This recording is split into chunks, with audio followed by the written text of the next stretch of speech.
Hordoftoota Oromiyaanis neetwoork akkam jirtu kun qophii hubannaati. Qophii hubannaa kana waliin immoo ani Tabsaayee Dhiyeessaati.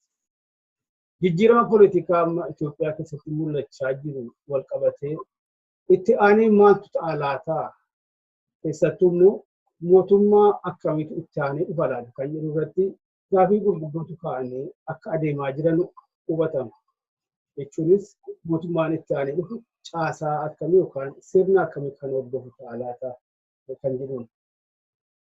Ajandaa poolitikaa jaarmoliin poolitikaa garaagaraa saboota garaagaraa bakka bu'an qabatanii soso'aa turaniif ammas qabatanii jiran yoo walitti cuunfinee ilaalle ilaalcha yookaan mooraa gurguddaa lama argina. Tokko mooraa walabummaa yookaan bilisummaa liberation, inni lamaffaan immoo mooraa federaalizimii. Sadarkaa gungummiitti ta'e as bahee nagaami malee kan golgaa dugda duubatti dubbatamu tokkos sadaffaatti. Inni immoo gonkumaa waa'een walabummaas dhaga'amuyyuu hin qabu, ka'uyyuu hin qabu. Federaalizimichas argineerra sabummaadhaa fi afaan irratti hundaa'uudhaan biyyattii gargar qoqqoodee. Kanaafuu isa durii isa duraanii sirna yookaan caasaa bulchiinsa xaqilaa gizaatiitti deebi'uu qabna kan jedhamu. Kunis komeen qabu. Adeemee murteessaan uummaticha waan ta'eef. Waldaa qo'annoo Oromoo yookaan Oromo Studies Association osaatii jalqaba baatii kana irratti walgahii isaa kan waggaa Waashingtanitti gaggeeffamee ture. Paaneloota maree gurguddaa konferensicha irratti gaggeeffaman keessaa tokko dhimma kana irratti kan xiyyeeffatu ture. Keessaawuu ilaalcha viyuu walabummaa fi ilaalcha yookaan viyuu federaalizimii irratti.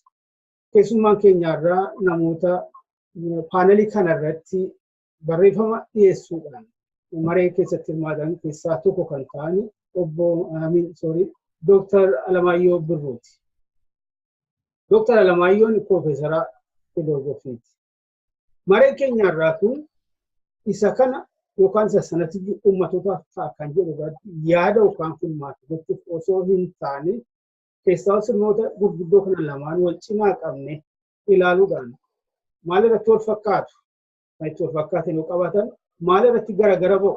Kan irratti garagara ba'u yoo qabaatan kakaasuudhaan bal'inaan irratti mari'annee hubannoo walii gabbisuu irratti kan xiyyeeffate qofaadha. Haaluma kanaan akkan waliin turtan kabajaan isin gaafachaa gara maree keenyaatti dabarra. Dr. Alamaayyoo gaaffii keenyaaf affeeraa keenya fudhattanii maree kanaaf dhiyaachuu keessanii baay'ee galatoomaa isiniin jedha. Isinillee carraa kana naa kennitanii affeeruu keessaniif ulfaadhaa galatoomaan jedhaanis. Mee akeeka maree keenyaa kanas akkanuuf gabbisutti. Akeekni simpooziyemii yookaan paanelisni irratti hirmaattanii suni maal ture keessaa ilaalchi gurguddaan kun lamaan maaliif filatamanii irratti mari'atan? Gaaffii gaariidha. Kana warra qopheesse gaafachuutu irra wayya natti fakkaata. Haa ta'u ilaalchi gurguddaa Oromoo keessatti socho'aa jiru lamatti hiramuu danda'a. Akka teette bilisummaa walabummaallee jedhamu isaa hin beeku liberation view kan jedhu inni tokko immoo federalist view kan jedhamudha. Ilaalchi kun ammanni dhaabbii adda addaa walitti hammachuu danda'u yookiinis immoo walitti hidhachuu akka hin danda'ullee aniyyuu shakkiin qaba. Maaliif ilaalcha kana alattis qaba Oromooni. Akkan argutti integrationist kan ta'e tokkummaa biyyaa eeguutu nutti jira. Tokkummaa biyyaa kanammoo wal fudhachiisuudhaan wal simachiisuudhaan gara aadaa tokkotti gara eenyummaa tokkotti luuccessuudhaan biyya tokko haa goonu kan jedhu Oromoo keessaa ilaalcha kan qabullee jira. Keessumaa karaa OPDO karaa hayyuu muummee ministeeraa poolitikaa nama tarkaanfachiisamaa jiru kanadha integrationistiidha. kanaan duras immoo siyaasni mannoo jaarmaan adda addaas immoo dhaabbii kanaan calaqqisanii jiru warra akkamma jaarmsa adda addaa yoon jedhe wayyaa federationist kan ta'anis dhaabbiin jiru ammoo liberationist inni jedhamu kun bakka adda addaatti illee qooduu danda'amaa jedheen hin fudhadha. Liberationiin keessumaa yaadni isaa baay'ee akka malee bal'aadha. Walabummaadha yookiinis bilisummaadha jedhanii cufaatiin himuunillee nama rakkisa. Liberationiin waan hundumaa ta'uu hin mala. Jechaan confederationistii ta'uu danda'a, federationistii ta'uu danda'a. Autonomii amma ta'e tokko Oromiyaan amma ta'e tokko federationii caalaa jecha of danda'uu fi akka biyyaatti tajaajila isaan kan duukaa jiraachuu autonomii qabaachuus hin dandeessi. Kunis liberationii ta'uu hin mala. Yookiinis immoo sammaa kana diiganii immoo East African State kan jedhamu kana uumuunis illee yaadni akkasiillee hin jira. Yaada kanas qabachuu hin danda'a. Kanaaf hiikni liberationii baay'ee ta'uu hin mala. Kanaan duras sochii adda addaatu uummata Oromoo keessatti mul'atee ture. Sochiin kun hundumtuu liberationii keessatti ilaalama jedheen fudhadha. Sochiin akka Maccaatuu Lamaa, sochiin akka Baalee movement inni jedhamu kuni, Baaleetti socho'ame kuni, yookiinis immoo Arfan Qalloo kan socho'ee haa jennu. Isaan kun yookiin immoo nationalist kan ta'e yookiinis immoo sabboonummaa kan adeemaa turanii akka sochii mi'eessonis haa ta'u icaati. Isaan kunis sochii liberationidha jechuu waan danda'amuuf ani liberationii kana warra walabummaa warra immoo addaan ba'uu politikaa ilaaluu qofaa miti jedheen ilaala. Kanaaf warri qopheessanis jedhanii jiru waan kana lamatti hiruun keenya hanqina guddaa fiduu hin mala. Akka hin taanetti illee namni hubachuu hin mala. Haa ta'u malee immoo dubbii salphisnee tarrii'aan irratti dubbachuudhaa fi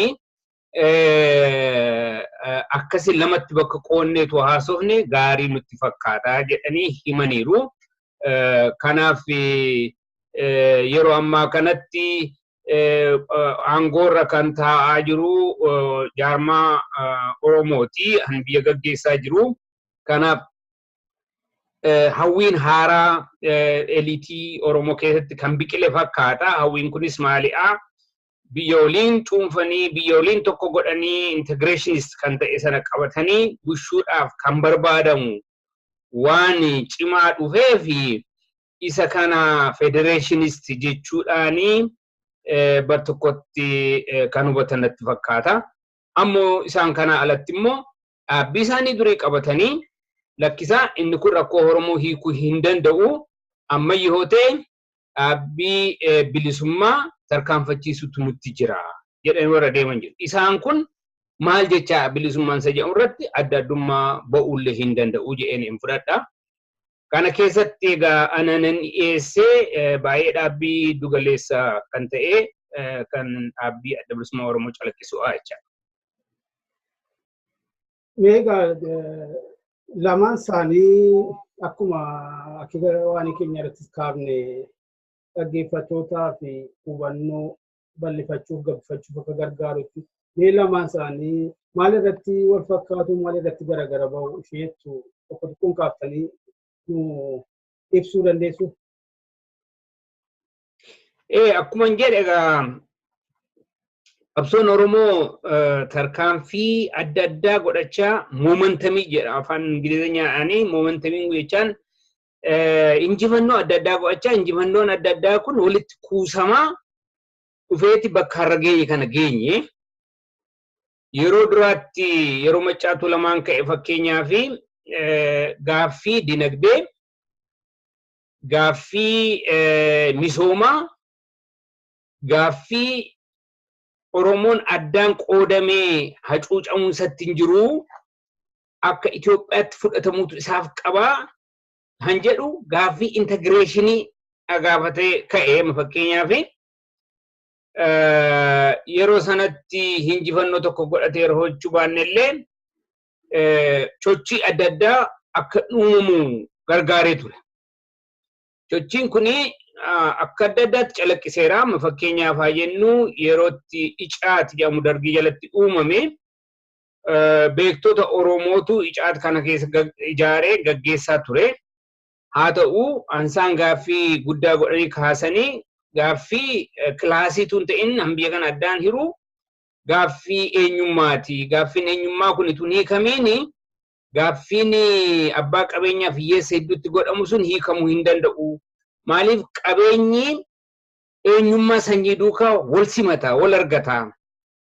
Oromoon akka qotee bulaatti akka cisa nyaattee jira jechuun danda'ama. Kanaaf akka sanyiittis akka hiyyeessaatti yookiin immoo kilaasii aanis hacuucamaa jechuu waan danda'amuuf isa kana kan irratti xiyyeeffatamuusaaf qabu jedhanii dargii keessatti dhiibbaa guddaa warra sochoosaa turan icaatiin ijaaranii fuulduratti jechaadha poolitikaa Itoophiyaa keessatti hinjifannoo tokko tokko fidaniiru. Mi'eessoon faa duukaas ta'anii injifannoon kun keessumaa lafa lafti akka abbaa qotee bulaadhaaf akkan hiramu goosisuun sun hariiroo warra bituu fi warra bitamu hedduu hariiroo warra Oromoo akka sanyiitti hacuucanii fi hacuucamaa jiru hedduu hariiroo sana kuteera. Maaliif isa kanatu hundee isaatti ture. Hundee isa qabeenya kanatu isa tokko hacuucee isa tokko immoo abbaa biyyaa godhee kaa'eera ture. Maaliif Oromoon ciisanyaadha ture jechaadha. Guutummaan ciisanyaa nafxanyaatti ture. Isa kana kan kute qabsoo warri icaat faa warra mi'eessoon faa kana keessatti gaggeessaa turanii jecha. Inni kun immoo kan inni wal qabatee dhufe maccaatu lamaa duukaa wal qabateeti. Inni waaqoo guutuunfaa jechuusanis kana duukaa wal qabata. Kanaaf yeroo ani injifannoon godhame suni tarkaanfii tokko tokko fidee ture. Inni kun tokko ta'u zamuun dargii kana keessatti maqaa gaallaa jedhamanii waamamuun Arsiin Arusii jedhamee waamamuun iluu Abbaaboorin Lubbaabor jedhamee waamamuun waan akkasii kana Elebaabor jedhu exactly. Na isaan kuni dirigaatooriidha, maqaa xureessuudha, maqaa nama xiqqeessuudha, ummanni isaa akkatti of beekuu miti kun maqaan kun qabu jedhanii seeraan awaajiin godhamee dhaabbachuunsaa injifannoo tokko tokko. Isaan kun liberationii jechuu danda'ama. Liberationiin kun akka moomantamitti walitti kuusameeti gara fuulduraatti tarkaanfachiisaa adeemee jecha. Zamana wayyaaneen itti dhufetti immoo Oromiyaa kan jedhamutu ijaarame biyyi Oromiyaan kun kan of bulchu haa ta'u hin ta'in isa seerarra taa'ee haqa isaa guutuu haa qabaatu hin qabaatiin akka biyyaatti beekamuunsa afaan isaa immoo akka afaan biyya isaatti dubbachuudhaaf haqni laatamuunsa beekumsi laatamuunsa tarkaanfii guddaa ta'ee jecha inni immoo addunyaattuu Oromoof Oromiyaa beeksisuu raga'ee jechaadha. Warra qabsaa'anis immoo injifannoo arganneerra kan jedhurraa kan ka'e humna isaan dabalatanii akka gaaffii guddaadhaaf akka gaaffii sirna buqqisuudhaaf akka isaan adeeman jajjabeessee jechaadha. Inni kun akkasitti kuusaa godhatee adeemee as ga'ee. Kanaaf inni liberation view inni jedhamu kuni booda isa federation view isa jedhamu kan dhabuu danda'ee jechaadha. Jechaan bilisummaan Oromiyaan Itoophiyaa guutuu keessatti haqni ishee eegame, aadaan isaa eegame, aadaan uummata sanaa eegame, eenyummaan isaa abbaan qabeenyi isaa eegame jiraannaan inni kunis kaayyoo Oromooti kan jedhu uummata Oromoo keessaati yookiin immoo eliitii Oromoo keessaa kan kaayyoo kana fudhatu hin dhalatee jechaadha. Kan waanuu quufuu dandeenya. Inni kunuyyuu bakka nu ga'uu danda'a jedhanii warri kanarratti xiyyeeffatan dhalatanii jechaadha. Kun egaa kuusaa keessa dhugaa bilisummaaf nu geessisaa jedhuu abjachuurraa kan ka'e kan dhalatee jechuu kooti. Egaa rakkoon Oromoo rakkoo uummata baay'ee duukaa wal xaxaadha, wal qabataadha. Jechaan waan gaafa Afrikaa duukaa wal qabatutu jira, riijinii biyya keenya keessatti wal qabatutu jira. Biyyuma Itoophiyaa keessatti immoo uummata cunqursootaa fi uummata Oromoo hedduu hariiroo jiru, uummata cunqursaa fi immoo uummata cunqursotamoo hedduu hariiroon jiru. Inni kun diigame, inni kun takkaatti bittinnaa'ee garamitti adeemaa isa jedhu sana xiinxalame baay'ee bal'aa waan ta'e nama sodaachisu qaba. Kanarraa kan ka'e federeeshinii rakkoon Oromoo yoo hiikame tarkaanfii isa gara fuulduraaf utubaa tokko ta'uu danda'a. Kanaaf federeeshiniin lafa taa'e kun akka inni dimokiraata'u, akka inni dhugaa ta'u falmuun ga'a har'atti. Asuma kanarratti of daangessine gaariidha kan jedhu ilaalcha akkasii babal'achaa dhufee jechaadha haala amma jiru kanarraati. Kanaaf federeeshiniin kun liberation view isa jedhamu sana keessaati qaama tokkodha jechuu hin danda'ama. Garuu qaama guutuutu hin taane qaama tokko yookiinis immoo sadarkaa tokkodha jechuu dandeenya jechaadha. Kanaaf faallaa sanaa miti. Garuu hir'uu sanaati of course waan hir'ate tokkodha. Hir'uu sanaati garuu qaama isaati qaama bilisummaa keessa jiru tokko jedheen fudhadha. Kanaaf waan wal diduu hin qabu. Lamaanuu bilisummaa Oromoof kan fidu tokkodha jechaadha federeeshiniin. Na federeeshiniin wayyaanee jalatti godhame kun quubsaa hin taane maaliifuu dimokiraasiin hir'ata kana keessaati. Abbaan biyyummaa hin dhugoomne warra jedhanitu jiru. Kanaaf adda bilisummaa Oromoo keessaarree amma ta'e tokko inni warri fonqolchaman warri irraa citanii bahan poolitikaa kana hammachuudhaaf dirqamanii gara federeeshinist viiyuutti ce'anii turanii jecha warra akka ODF fa'aa. Kanaaf inni kun poolitikaansaa humna godhatee nama of jalatti hiriirsee adeemuu danda'eera jecha federeeshin viiyuun sun. Inni kun egaa qabsoo bilisummaa sana kan mormullee miti. Garuu qabsoon bilisummaan sun yeroon isaa ga'aa miti. Ammaaf kanarratti daangessine inni kun gara saxxaanutti nu tarkaanfachiisaa kan jedhu dhaabbataniiti. Kanaaf waan wal danqee diina waliin goosisu miti jechuu kooti. Tole ammas yaadota amma lafa keessan keessattis jalqaba irratti seensanuu keessan sana keessattis yaada keessan walitti qabee ilaale keessawwan amma filoosofii haaraa muummichi ministeeraa kun qabatanii ka'an kanaa fi gartuun isaanis qabatee kana jijjiirama immoo sirnarraa sirnatti fakkeenyaaf Haile Sillaasee bara dargii irraa mooyyaanee amma immoo waan dhufaa ture kanas ija poozitiiviin waan laaltan fakkaataa kun hundummoo walitti qabamee ilaalamu keessaawuu mooraa Oromoo irratti biyyattii kana jijjiiruuf sirna biyyattii kana jijjiiruuf biyyattii kana dimokiraatessuuf dimokiraasii dhugaa fiduudhaaf amantaa waan irratti abdan fakkaatu akka mooraan Oromoo kun constructive role qabaachuu akka danda'u confidence wayii isinirraa mul'ata.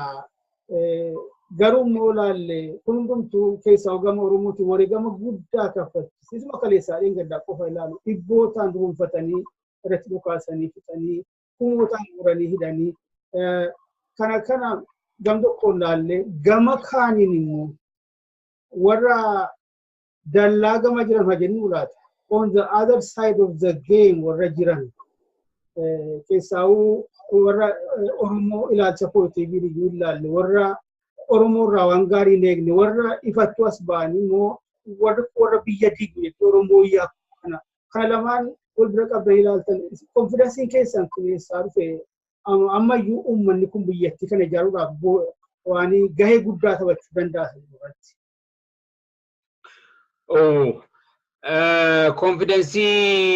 Konfidensii Oromoon har'a hin horanne taanaan yeroo kamiyyuu horachuu hin danda'u.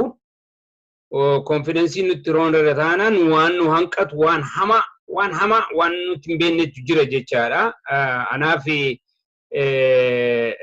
carraa amma Oromoon argatee olitti carraa nan biraa jiraachuu hin danda'u. Kanaafuu eenyuyyuu eegatana namarraa eegamte Oromoon mataa isaarraa ta'e eeggata eegatana. Injifannoo gurguddaatu godhame. Inni ammaa kun garuu injifannoon godhame radikaalidha. Jechaan sirni biyya sanaa geeddarameera jechaa komiti. Sirna biyya sanaa geeddaruudhaaf meeshaan itti geeddaramu taayitaan itti geeddaramu garuu harka Oromoo galee jira. Oromoon inni harka isaatti qabate kun ilaalcha siyaasa attamii qabaan sun nu yaaddessuu isaaf hin qabuun jedhanii garaa kudha. Isa kana mariidhaan, isa kana wal qajeelchuudhaan hojjechuudhaaf garuu karaan isaa banamuun isaa sun waliin dubbachuu danda'u banamuun isaa sun injifannoo inni godhatu egatanaa humna siyaasaa yaada bilchina qabu sanarratti hundaa'uudhaaf adeemaa jechaadha. Jechaan meedaan irratti taphatamu nu banamee jira. Tapha sama hoo dandeenye hin mo'annaa, hoo dadhabne hin kufne. Kanaafuu kan namatti iyyannu yookiinis immoo kan namatti boonyu tokko hin ta'uu jedheen ayyaadani karaa kun. Dhugaadha ilaalcha geeddarraa namni qabu yookiin uummanni qabu danqaa diina hin qabaata yeroo fe'e yoo ta'e. Inni kunis akka naachuraalitti yookiinis immoo akka uumaatti fudhachuun gaarii. Nu jibbuyyuuti akkasitti yaadu yookiinis immoo nu balleessuudhaaf akkasitti yaadu qofaan gaarii natti hin fakkaatu.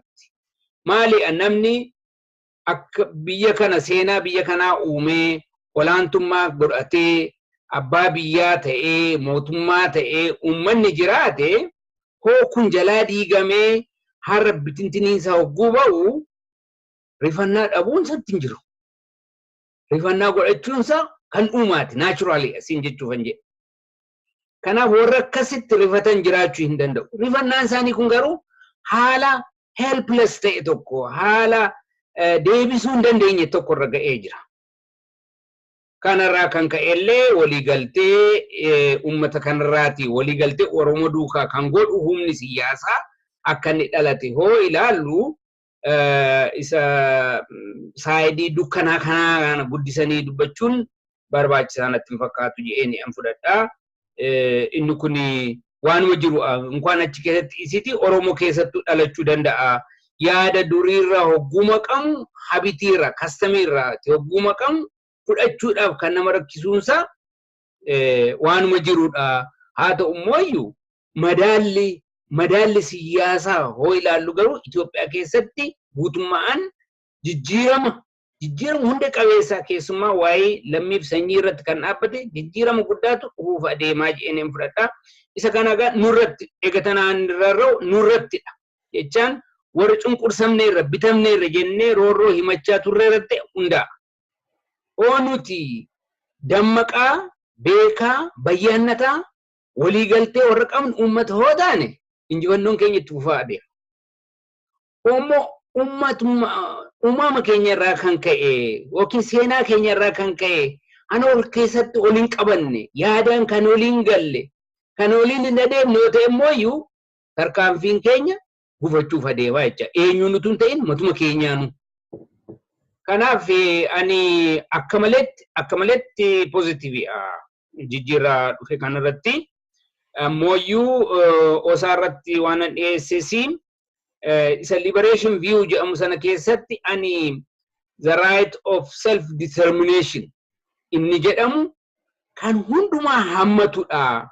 Principally hundumaa waliin qabatee adeemudha. Isa kana programni adda bilisummaa Oromoo inni programni kun tarkaanfii qabsoo Oromoo keessatti hin godhamne keessaati isa guddaadha jedheen turaniin ibsee sanarratti adeemne booda irratti ibsuudhaaf fedhiin qaba. Kanaaf inni sochii nama kun jiru kunillee gara principally kana the right of self determination it kan oofu kan adeemsisu malee isanarraa kan hanqisu miti.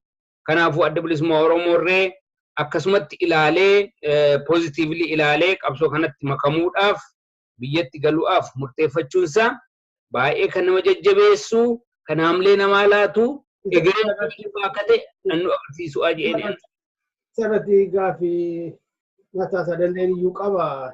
Garuu ishee kana xiqqoo isheetu jedhamu barbaada. Waa'ee uummanni Oromoo ofitti amanuu konfidensii uummachuu fi waan hunda caalaa immoo jijjiirama guddaadhaaf qophii ta'e ka'uusaa karaa adda addaatiin argineerra dhugaa dubbachuu fi numti mootummaa waggaa 28 fi bifa hundaan waraanaan faayinaansiidhaan bulchiisaan seekuriitiidhaan haala isaan of ijaare si'a battal tokkotti waggaan 3 gabaabduudha. Waggaa 3 keessatti kan hin kaadhamee yaadamni bakka sanaa kaasuu dubbachuu fi amma uummatichi jijjiiramaaf murteeffatee akka ka'ee fi ofirratti hirkannoo yookaan ofirratti amantaa konfidensiin qabate dhugaattuu kan ifatti agarsiisudha. Asirratti yaaddoon koo akka uummanni kun kan durumaa jijjiiramaaf iyyaa ture, kan durumaa jijjiiramaaf dheebuusaa ibsachaa ture, kanaaf immoo gaba guddaa kaffalaa kan ture kun akka uummanni kun qophaa'e warri kaanoo qophaa'aniiru laata jijjiirama kanaaf sodaan koo kana isaanoo kana fudhachuudhaaf qophiidhaa laata malee akka hundi keenya hubannutti warruma olaantummaa poolitikaa yookaan bu'aa poolitikaa galmeessuu fi rakkatutiyyuu mooraa qabsoo Oromoo kana maqaan malleetti kennee diddiba malee balleessa malee dhugaa dubbachuu fi kamtu uummatichi akka uummataatti jaalu waliin maqaa uummata kanaatiin tulsuudhaan si dhugaatti biyya kana diiguudhaaf yeroo sana ajandaatti godhatanii adeeman argees dhagayees hin beeku. Kun akkas ta'ee si amma kaafne kana addi bilisummaa Oromoo waamicha fudhatee haala biyya keessatti mul'achaa jiru kanas ilaalee amma guutummaan guutuutti uumma gidduu seennee qabsoo kana tarkaanfachiifne wayya jechuudhaan galaa jira. Amma gurrateen gallee garuu galaa jira. Qophii tokko godhamaa jiraan beenna. Hirmaannaan isaa akkamitti itti fakkaatu maalirraa eegdu maaltu ta'a jettanitti eegdu?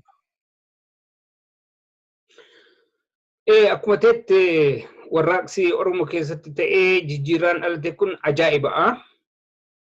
Akka sochii uummata isaatti jijjiirraan kun utuu luugamatti hin hojjenne ta'ee gara diigaa sirna koloniyaalizimii yookiin diigaa sirna Itoophiyaa guutuutti adeemuu hin danda'a ture. Kun beekamaa hin mul'ata ture. Haa ta'u warri sirna isaa keessatti aangoo godhatanii jiraatan immoo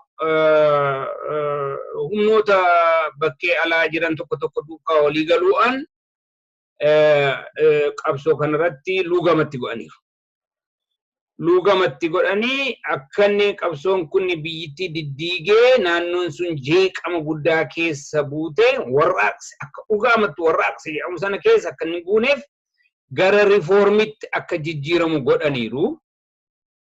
Inni kun gaarii kan ta'e saayidii baay'ee qaba. Karaa biraa immoo Oromoon irreen isaa jabaatee waan barbaadu akka barbaadetti akka murre akka inni yeroo hunda negotiationii keessa akka inni galu akka inni marii keessa humnoota adda addaa duukaa akka inni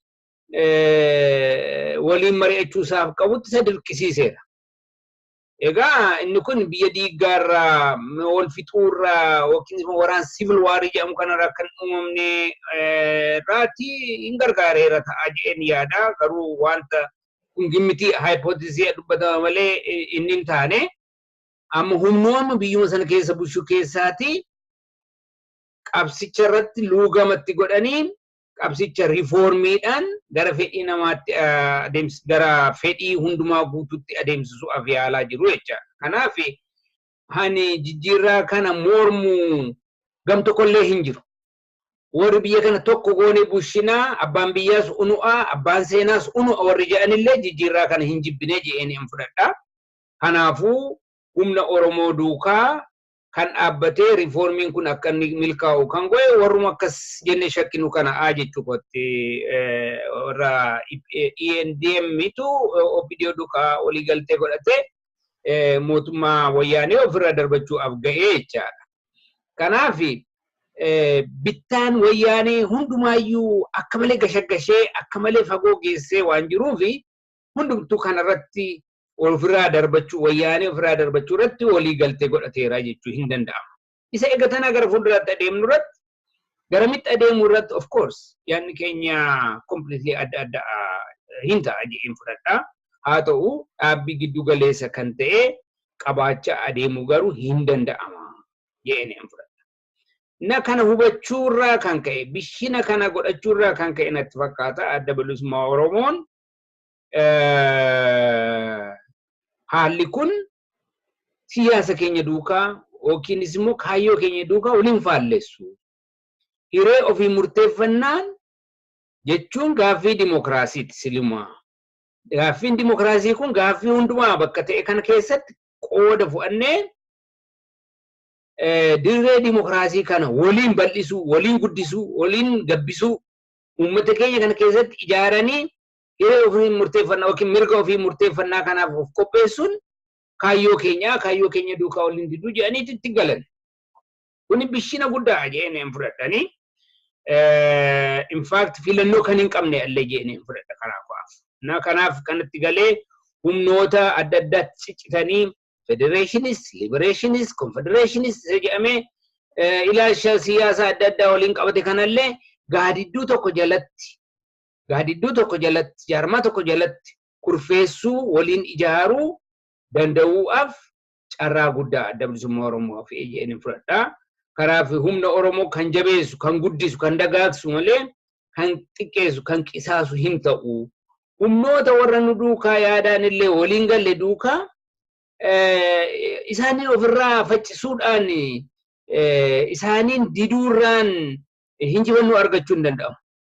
Waliin morkachuudhaan, waliin dubbachuudhaan tarkaanfiin tokko, jijjiirraan tokko dhalachuu danda'u. Kanaaf inni kun ummatoota isaan kan duukaas waliin dubbachuu fi walii galtee akka godhachuu danda'amuuf adda bilisummaa Oromoo sinumaayyu ummata tokko keessa jira jedheera. Garuu hoogganni isaa dhufeetti dabalamee ummata keessatti galee immoo politikaa kana siyaasa kana tarkaanfachiise itti milkaa'a jedheen amanani. Kanaaf isa adda bilisummaa Oromoo qofaatu hin ta'in uummanni Oromoo guutuudhaan itti milkaa'a jedheen fudhadha. Walagaa hundumaa ulmustas hojii qabnee ilaalleerra walabummaas ilaallee federaalizimiis ilaallee sana keessattis immoo yookaan immoo kana hundaa fi horii ta'e kan jiru giddu galeessa ta'e kan jiru immoo waa'ee hiree ofiin murteeffachuu kanasinis kaaftaniittu bu'uura mirga dhala namoomaati. Kun akka jirutti ta'ee haala immoo konfidensii amma uumamee jiru kana haala fedhii jijjiirama qophii ta'uu kana haala immoo keessaa warri biyyattis olaantummaan geggeessaa jiran filoozofii haaraadhaan as ba'uudhaaf uummata kan amma danda'ametti amansiisanii walitti fiduu yaalii godhan kana keessatti walumaa galatti haala wanti awwal amanuu kun gabbatee jiru kana keessatti isin akka filoozofarii tokkootti hiree yookaan egeree biyyatti murteessuuf referendamiin akka geggeeffamu rekomandiin gootu. Kuni kaayyoo Oromooti. Kuni kaayyoo Oromoo qofaa hin ta'in kaayyoo uummata hundumaa ta'uusaaf qaba jedheen fudhadha. Maaliif akkas jedhaa?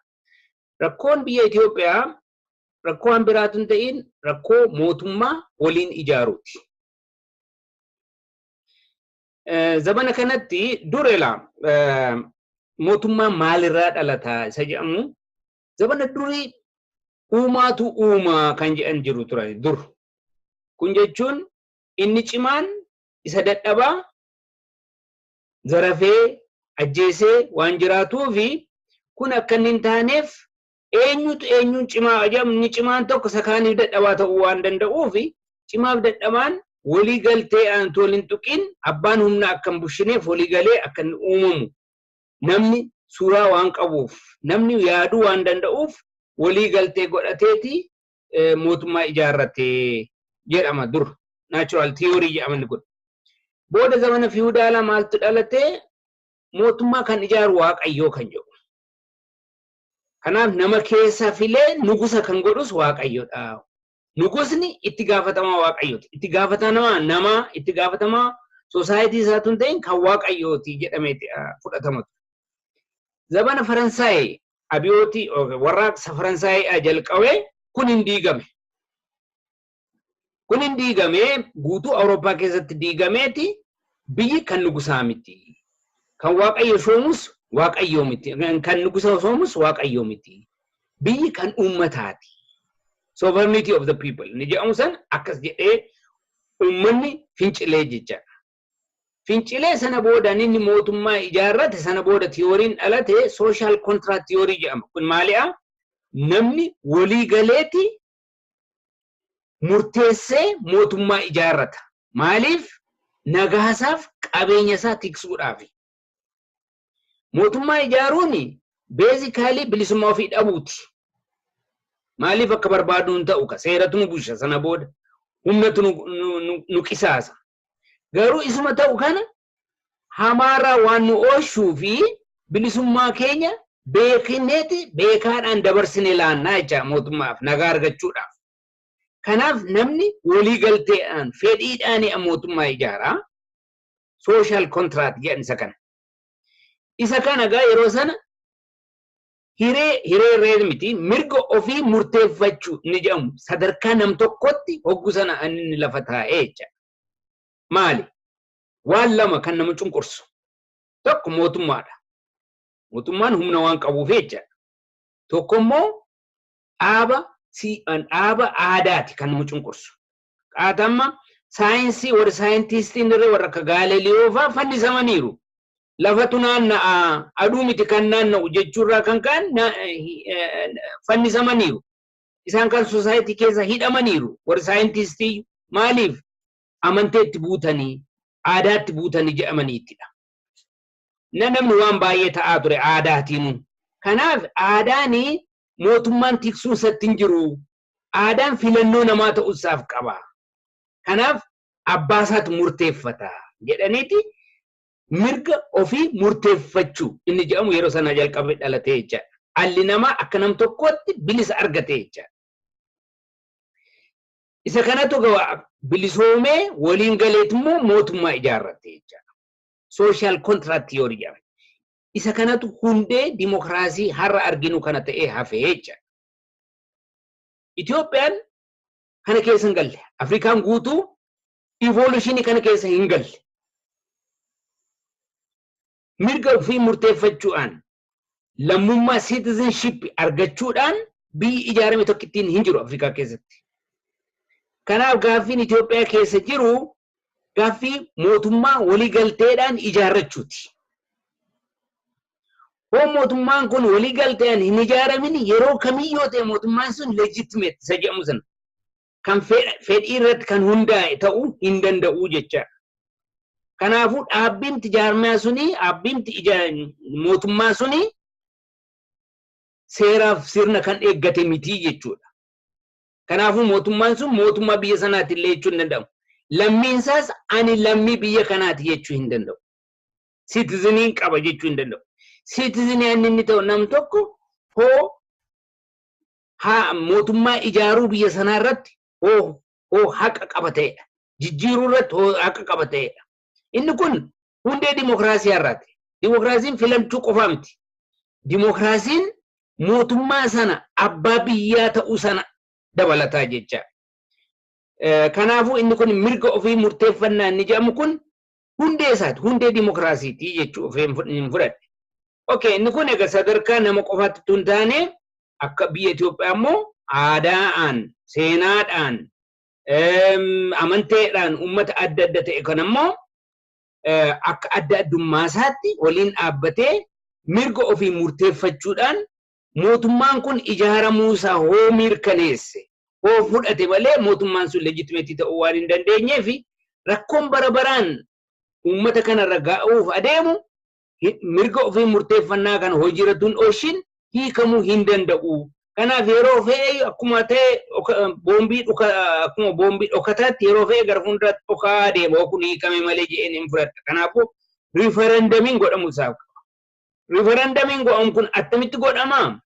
Eenyutu keessa qooda fudhata? Inni sun baay'ee kompleksiidha. Ammatti ani dubbachuu hin danda'u. Kana warri paartiin siyaasotaa gara fuulduraatti bisheessanii irratti mari'atanii kan itti gadi ba'an ta'a. Garuu inni kun baay'ee murteessaadha jedheen an fudhadha. Kanaaf mirga ofii murteeffannaa inni jedhamu sun akka adiif gurraacha qofaatti ilaalamuun isaaf hin qabu jechaan walabummaa Oromoo kan fidu yookiin immoo bilisummaa Oromoo kan hambisu akkas ta'ee qofaa ilaalamuun sattiin jiru jedheen fudhadha. Hundee mootummaa kana legitimate goosisuu irratti kan hundaa'e jedheen. Kanaaf adda bilisummaa Oromoo gaafa kaayyoo isaa lafa keewwatu bishina jaarmaa hundumaa amma irraatti Oromoo keessatti caalaa kan itti caalle kanaani jedheen. Mirga ofii murteeffannaa isa jedhamu kanatu hundeedha, gaaffii hundeedha. Malee walabummaa argachuutti sidii qaba. Biyya birmadoometti ijaaramuu isaaf qaba. Lakki biyyi Itoophiyaa waliin jiraatti sana keessatti federaalii ta'uu sitti jira. Lakki Afrikaan isteetii dhaabbachuu, konfedereeshinii dhaabbachuu isaaf qaba. Jedhee hin murteessine. Haqasaa kan mirga uummata Oromoo godhee lafa kaa'ee jechaadha. Hoo har'aani garuu hoo murteessine already dictatorship isa jedhamu sana dhaabne irraa jecha. Warri amma konfederaalistii siif ta'uu isaaf qaba. Kanatu siif ta'uu isaaf qaba jedhanii unutu beeka, unutu murteessa uummata Oromoof jedhanii mataa isaanii dabarsanii waan kaa'aniif egeree isaanii yoo teenye ilaalle lammummaa yookiin immoo citizenshipii Oromummaa kan beekan hin fakkaatanii jedheen hin fudhadha. Adda bilisummaa Oromoo garuu isa kanarra darbeeti mirga ofii murteeffannaa gochuu isaanattu importante. Maal qabanni kun? Bu'aa lama qabanni kun. Proogiraama akkasii godhachuun isaa adda bilisummaa Oromoo bu'aa gurguddaa lama qaba. Tokko mirga ofii murteeffachaa inni jedhamu kun political program kana keessatti dhufuu danda'an hundumaa waliin hammachuu danda'a. Independence barbaadna warra jedhamus kan keessatti dhalachuu danda'u. Mirga akka mirga gar tokkotti citu anni kun.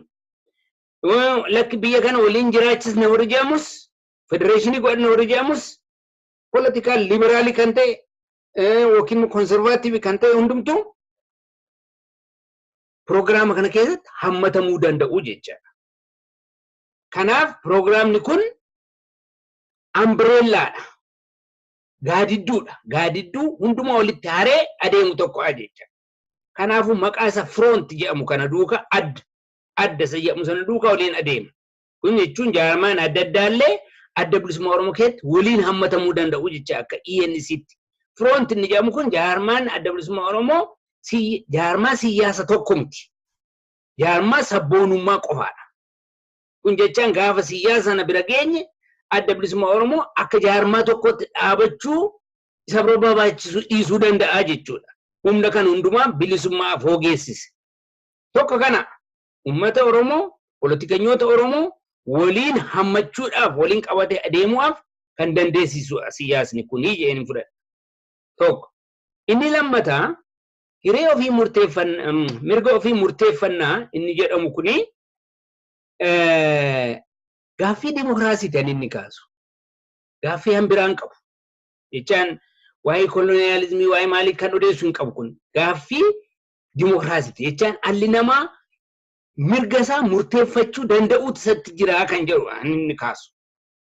Kanaaf gaaffii dimokiraasiiti kun. Gaaffii dimokiraasii ta'uunsaa uummata addunyaa biratti, uummata naannoo keenya biratti, uummata cunqursaman biratti, cunqursaman Itoophiyaa keessa jiran biratti fudhatama akka inni argatu. Warri nu morman illee akka nu mormuu hin dandeenye amma dimokiraasii barbaadanitti akka nu mormuu hin dandeenye kan dandeessisu waan ta'eef mirga ofii murteeffannaa inni jedhamu giddu galeessa kan ta'e humna cimaa kan qabu kan waraabamee hin dhumnedha pirinsipiliin kuni. Kanarratti jaarmaan kun dhaabbachuun isaa beekumsi isaaf bishina isaa kan agarsiisudha. Har'allee pirinsipilii kanaan dhimma itti ba'uudhaan inni uummata Oromoo galvanaayizii gochuuf adeemuu isaaf qabu jedheen nan fudhadhu adda bilisummaa Oromoon. Mareen keenya kun otuu Amaariffaan gaggeeffannee baay'ee natti tola ture. Ammas garuu kan Oromoon taaneef afaan Oromoo kan gaggeeffatan miiliyoonotatti kan lakkaa'aman akka jiranu amanama. Umarratti waan tokko kadhaa gootan sun gaafadhaafanii gama karaa uummata Oromootiin nus akka Oromootti waan jiruuf waan ta'uu danda'u amma tokko nu hubanna wanti yaaddessu agarsiisu jiru. Akkuma sila tuquu yaale hedduu keenya yaadduun kan jiru gama warra kaanii kanaan keessaa warra Itoophiyummaa ishee durii warra jiru kana. Isin caalaan beeku jireenya ilmoo namaa isa kam keessatti iyyuu kenninaan fudhachuu fudhannaan kennuu yoo jiraate malee reciprocity yoo jiraate malee nagaan bu'uu hin danda'u tokkotti waan jallatuuf madaalli. Amma waan xiqqoo ishee yoo ilaalle fakkeenyaaf dhimma Finfinnee yommuu Oromoon abbaa biyyummaa jedhu kun akkamitti yaadama kan jedhamtu durammayyuu. Waa'ee afaan Oromoo sadarkaa federaalaatti afaan hojii haa ta'u jennu kun akkamitti yaadama kan jedhamtu durammayyuu. Warra kana nu gala hunda keenyaafuu humna xiqqaadha hanga tokkodha.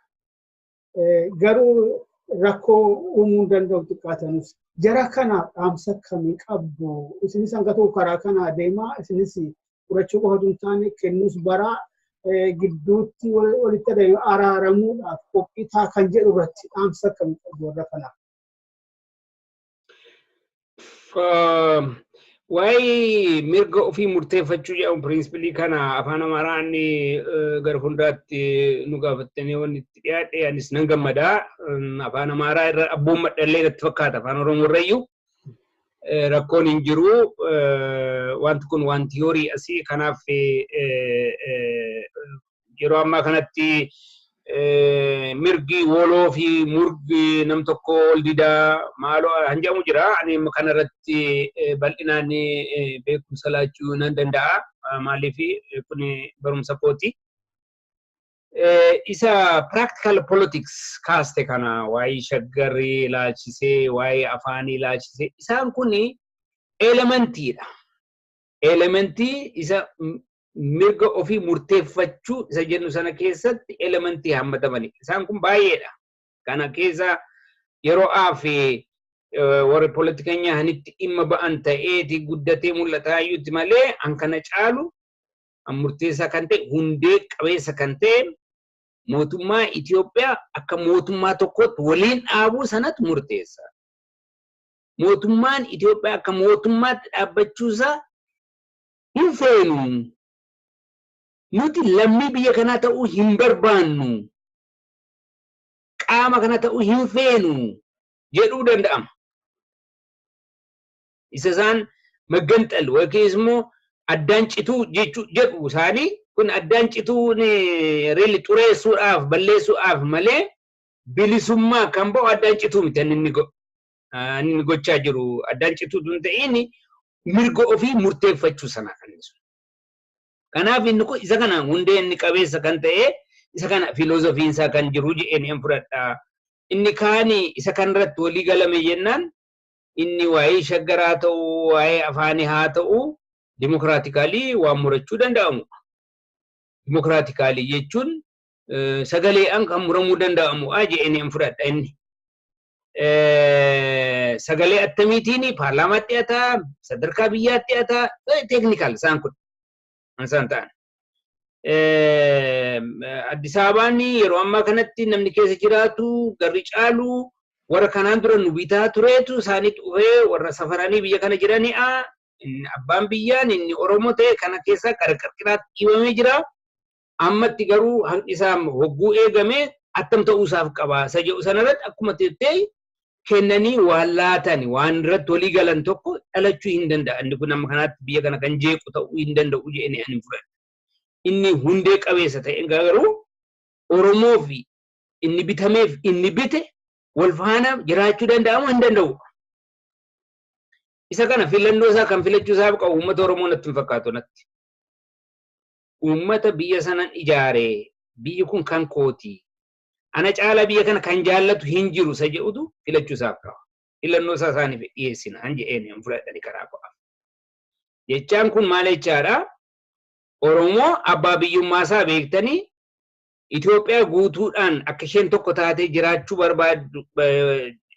barbaaddu mun barbaaddanii dubbiin isaanii inni ta'u jechaadha dhaqee. Biyyi kun diigamu akka isheen diigamtu hin barbaannu han jedhu hundumtuu haqa Oromoo irra dhaabbatee mirga ofii murteeffannaa Oromoo irra dhaabbatee biyya sana filachuu hin danda'u eeggatana. Simply impossible kun.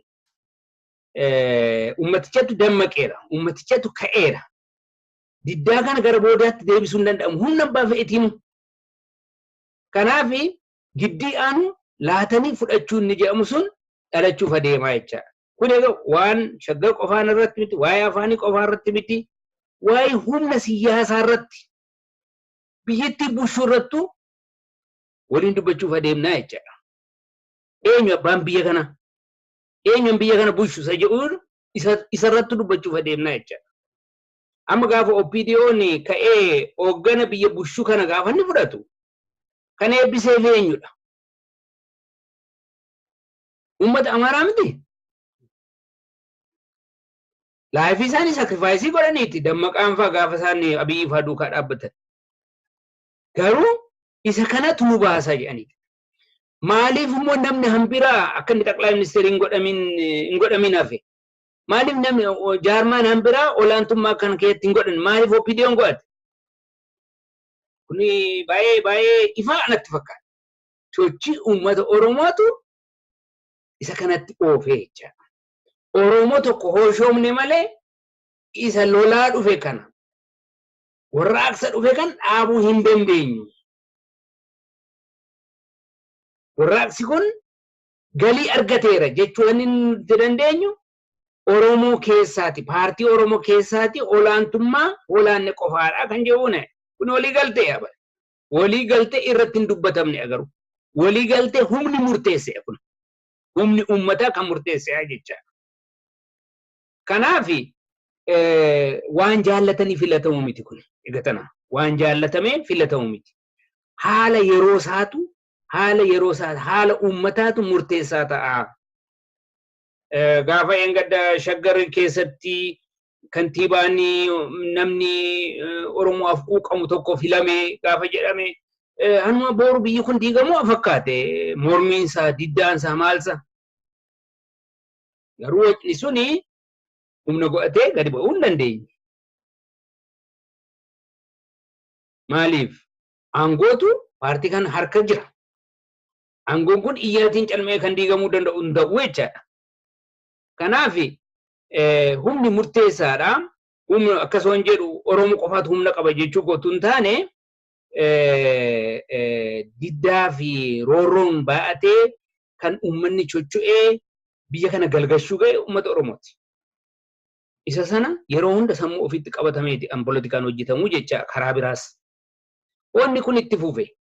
Beekumsi keenya, bishinni keenya, warri paartiin keenya keessumaa warri intellectualiin keenya, eliitiin keenya hootti fufan akkasitti bishinaatiin inni rakkoo ati kakkaaste kun hundumtuu hin hiikamaa jedhanii an fudhadha. Hin hiikamoo ta'e immoo gara biraatti adeemuu danda'a. Inni kunis filannoo warra nu biteeti. Filannoon keenya kana hojiin biyya sana diiguu danda'u jechuudha. Kanaaf filannoon sanaaf filannoo Oromoon filatu miti. Filannoon jarri kun filatanidha. Warri Oromoon halagaadha. Oromoon second citizenidha. Oromoon diina Itoophiyaadha. Jedhanii warra maqaa Oromoo xiqqeessan xureessan sanatu filachuudhaaf adeemuu jechaadha. Lakkii Oromoon humna ijaaraatu, humna diigaa miti. Oromoon humna bilisummaaf dimokiraasii dhaabuu malee humna diktaataraa miti. Jedhanii gaafa amanan waliin jiraachuuf adeemamaa jechaadha. Gaafa sana biyyi kun tasgabbaa'ee uummata tokko ta'ee mootummaa tokko ta'ee jiraachuudhaaf kan hin dandeenyeef hin qabu. Sababa tokkollee hin qabu. Isa kana jaarmoliin Oromoo hundumtuu hin fudhatu. Adda bilisummaa Oromoo dabalatee. Maaliif adda bilisummaa Oromoo kanaafuu mirga ofii murteeffannaa anko pirinsipiliin ko. Kaayyoon ko kanadha. Kanas miti kanadha. Inni himate kan hundumaadhaaf bakka waan qabuuf bakka godhata. Gara fe'etti adeemuu danda'a jechuu kooti. Kanaaf ishuu warra ammatti kaastee practical politics warra jennu kana jedhamu kanarratti warra politikanyaatu hiika salaachuu danda'a. Garuu haalli itti hiikamu dura lafa taa'e jennaan inni kun rakkoon ta'uu jedhanii an fudhadhan guutumaa. Tolega inni kun dhimma baay'ee bal'aadha. Garumatti qaban iyyuu kan nama dhorkatudha. Arraafanumaan dhugaa jennee meetarii yaada uummataas ilaallee keessas immoo deebinee ilaallee wanni hafe yoo jiraate tarii akkasin jettanis kan Amaariffaan iyyuu irra deebinataa gama kootiin nagayraa yoo wanti dabaltan hin qabaanne yeroo keessanii fi baay'ee galatoomaa isin jechuun fedha maqaa dhaggeeffattoota Oromiyaa News Network. Ado fayyaa ta'e galatoomii kanuma irratti yoo raawwanne gaarii an jedhanis dhugaadhaa bal'aadhaanii osaaratti dhiyeessinee mirga ofii murteeffannaa inni jedhamu kun maal akka inni ta'e anillee bal'inaan akka ammaa kanatti tun ta'in bal'inaan tun irratti dubbadhe nan gammada. Namni kan hubate natti hin fakkaatu nama uummata bal'aa qofaatu hin ta'in warrumti siyaasa keenya gaggeessaa jiran warri politikeenyonni keenya sirriitti kan hubatan natti hin fakkaatu. Politikaa adda addaa isaan gaggeessan irraa ka'ee waan ta'e ilaalu. Kanaaf kan irratti yaada wal jijjiirre gaariidha karaa keenya hundumuu gara fuulduraarree nu salphisaa jedheen amana anillee. Gaariidha gaa keessa deebinee ilaallee walitti deebinaa ammaaf nu fayyadannaa baay'ee galatoomaa nagaan nu jiraatan. Haa ta'u galatoomaa isinis nagaan ta'a gaaritti.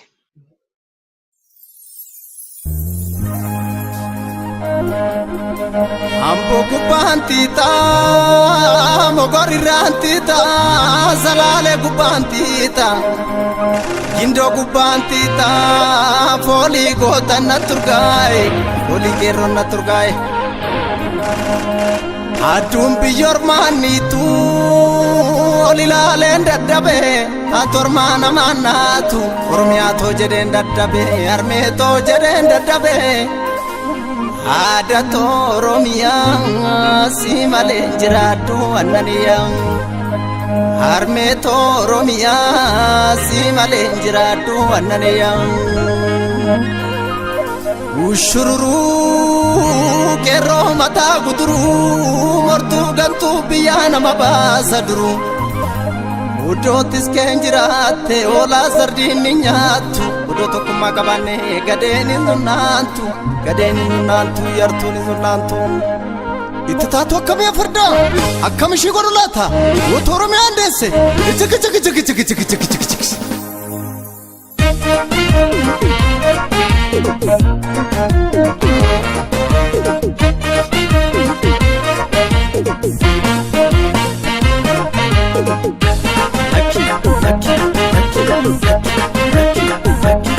Tamishin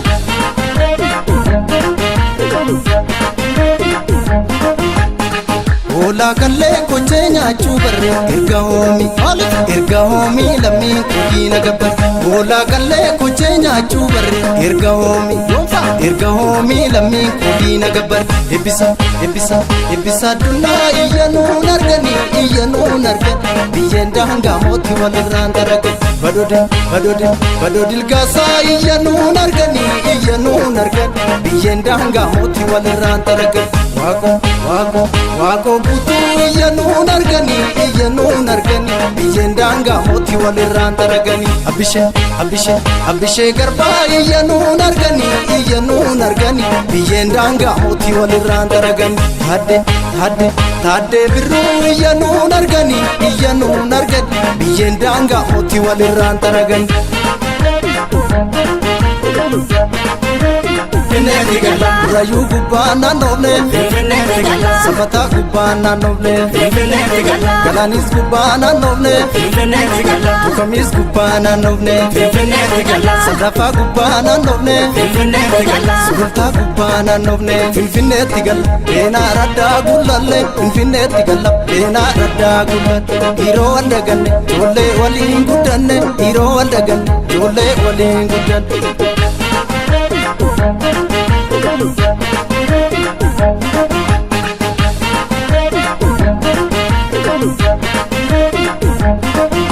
Biyya koo alamii Oromiyaa jedha waliin boonaa namni amma wal jaallatu waliin boonaa Biyya koo alamii Oromiyaa jedha waliin boonaa namni amma wal jaallatu waliin boonaa namni Biyya koo alamii Wallaggarraan bunni daraare Biyya koo alamii Jimma gubbaan bunni daraare Biyya koo alamii Ilu gubbaan bunni daraare Biyya koo alamii Boranarraan bunni daraare Biyya koo alamii Harargeerraan bunni daraare Biyya koo alamii Balee gubbaan bunni daraare Biyya koo alamii Oromiyaa jedha waliin boonaa namni amma wal jaallatu waliin boonaa Biyya koo alamii Oromiyaa jedha waliin boonaa namni amma wal jaallatu waliin boonaa namni